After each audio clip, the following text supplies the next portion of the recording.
नहमदुहु व नुसल्ली अला रसूलिहिल करीम अम्मा बाद औज़ु बिल्लाहि मिनश शैतानिर रजीम बिस्मिल्लाहिर रहमानिर रहीम इन तंसुरुल्लाह यंसुरुकुम व युसब्बित अक़दामाकुम सदाकाल्लाहुल अज़ीम।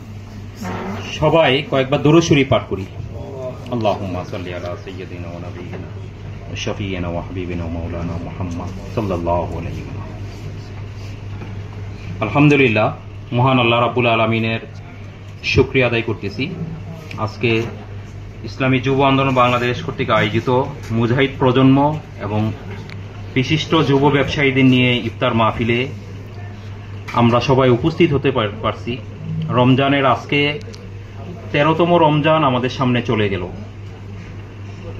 আমার ব্যক্তিগত অনুভূতিতে মনে হয় যে রমজান মাসের মতো এত দ্রুত অন্য কোনো মাস যায় না।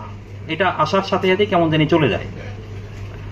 তো এই রমজান মাসে আমরা সবাই জানি রাসূল পাক সাল্লাল্লাহু আলাইহি ওয়াসাল্লাম আমাদেরকে যেই বিষয়গুলোর ব্যাপারে সতর্ক করছে, যে রমজান মাস পেল কিন্তু তার গুনাহকে মাফ করাইতে পারলো না, সে যেন ধ্বংস হয়ে যায়।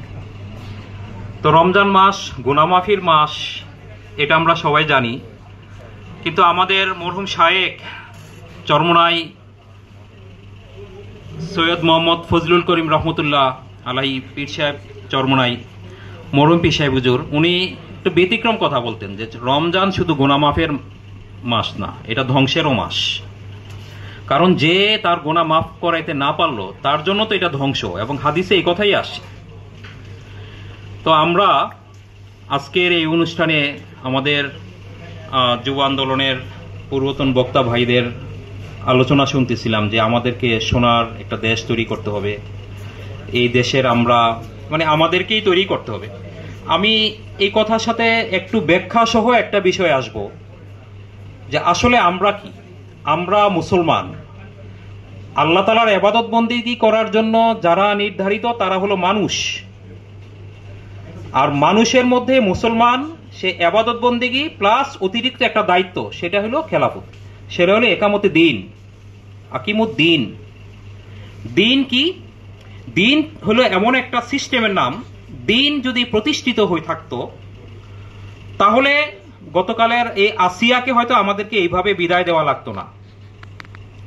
দিন প্রতিষ্ঠিত থাকলে এই কুমিল্লা ক্যান্টনমেন্টে আজ থেকে প্রায় 8-10-12 বছর আগে সোহাগী রহমান তনু, সম্ভবত তার নাম, তারপরে টাঙ্গাইলের রূপা হক, এরপরে সেই কিশোরগঞ্জের আরেকটা মেয়ে, সেও, সেই সবেই এরকম ভাবে নৃশংসভাবে তারা ধর্ষিতা হওয়ার পরে, নিহত হয়ে যাওয়ার পরে তাদের উপরে আবার ব্লেম আসে যে এরা আগে থেকে এই কাজে অভ্যস্ত ছিল।